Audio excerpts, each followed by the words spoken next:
আসসালামু আলাইকুম। আজকে ট্রেনে করে কোথাও ঘুরতে যাই, আশা করি আপনারাও আমার সাথে থাকবেন। চলেন, এটা হচ্ছে এমআরটি। এমআরটি হচ্ছে আন্ডারগ্রাউন্ড ট্রেন। আর থাইল্যান্ডে 3 ধরনের ট্রেন, একটা হচ্ছে বিটিএস অর্থাৎ স্কাই ট্রেন, আর একটা এইটা এমআরটি, আর একটা হচ্ছে যেটা মাটি দিয়ে মানে নর্মালভাবে চলে নর্মাল ট্রেন। এই নর্মাল ট্রেনকে আসলে কি বলে, কি নামে ডাকে আমি জানি না, আপনারা জানলে একটু আমাকে কমেন্টে জানাবেন।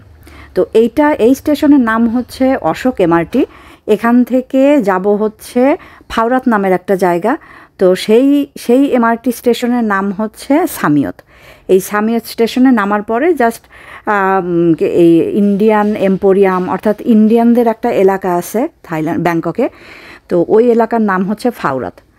তো ফাউরাতে গেলে একটা ইন্ডিয়ান একটা গন্ধ পাওয়া যায়। তো ওখানে গেলে সিঙ্গারা বলেন, মিষ্টি বলেন, তারপরে ইন্ডিয়ান একটা মার্কেট আছে, সে ইন্ডিয়ান এম্পোরিয়াম বলে, আশেপাশে চায়না টাউন, আর প্রচুর ইন্ডিয়ানদের আনাগোনা ওখানে। থাইল্যান্ডে ইন্ডিয়ান কমিউনিটিটা বাংলাদেশিদের তুলনায় একটু বড়।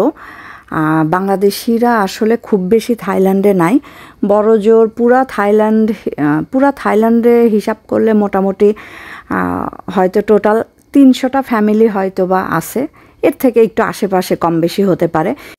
অন্যান্য দেশ যেরকম আশেপাশের দেশও, এমনকি সিঙ্গাপুর, মালয়েশিয়া, তারপরে দুবাই, কুয়েত, কানাডা, আমেরিকা, এইসব দেশে যেরকম মানে বাংলাদেশ থেকে লেবার যায় বা কনস্ট্রাকশনের কাজের জন্য প্রচুর মানুষ চলে যায়, থাইল্যান্ড হচ্ছে বাংলাদেশিদের জন্য অ্যালাউ না।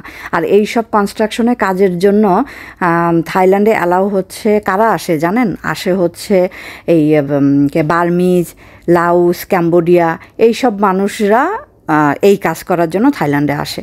তো এই জন্য ইন্ডিয়ান বাংলাদেশিরা থাইল্যান্ডে খুবই কম। যারা আছে মোটামুটি স্ট্যান্ডার্ড নিয়ে থাকে, কেউই এই অড জবগুলো করতে পারে না, কারণ অড জবের কোনো নাই, অপশনই নাই থাইল্যান্ডে।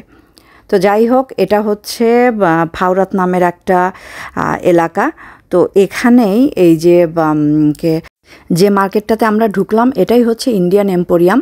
তো এখানে কিছু ইন্ডিয়ান কাপড় চোপড় কিছু দোকান আছে, বা সেলাই মেশিনের দোকান আছে।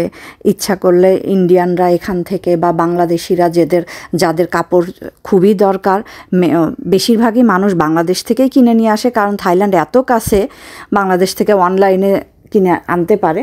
আবার অনেকেই আছে যে না, আমি থেকেই কিনবো, এই ফাউরার থেকেই কাপড় কিনে বানাবো বা এখান থেকে কিছু কিনবো, তাহলে এখান থেকে কিনতে পারে। তো এটাই সেই মার্কেট, এখান থেকে সবাই কাপড় কিনতে পারে। আর এটার উপরেই হচ্ছে ফুড কোর্ট আছে। এই ফুড কোর্টে কিছু ইন্ডিয়ান দোসা, অনেক ধরনের দোসাই তো পাওয়া যায়, মাসালা দোসা, প্লেন দোসা, তারপরে চিজ দিয়ে দোসা, তারপরে আরও ওটার নাম ছোলে ভাদুরে, তারপরে পুরি, লাচ্ছি, এগুলো সবই পাওয়া যায়। তো যাই হোক, এখান থেকে ইন্ডিয়ান খাওয়াগুলো খাওয়া যায়, ভালোও লাগে। তো এটাই আজকে দেখালাম। আল্লাহ হাফেজ, সবাইকে ভালো থাকবেন।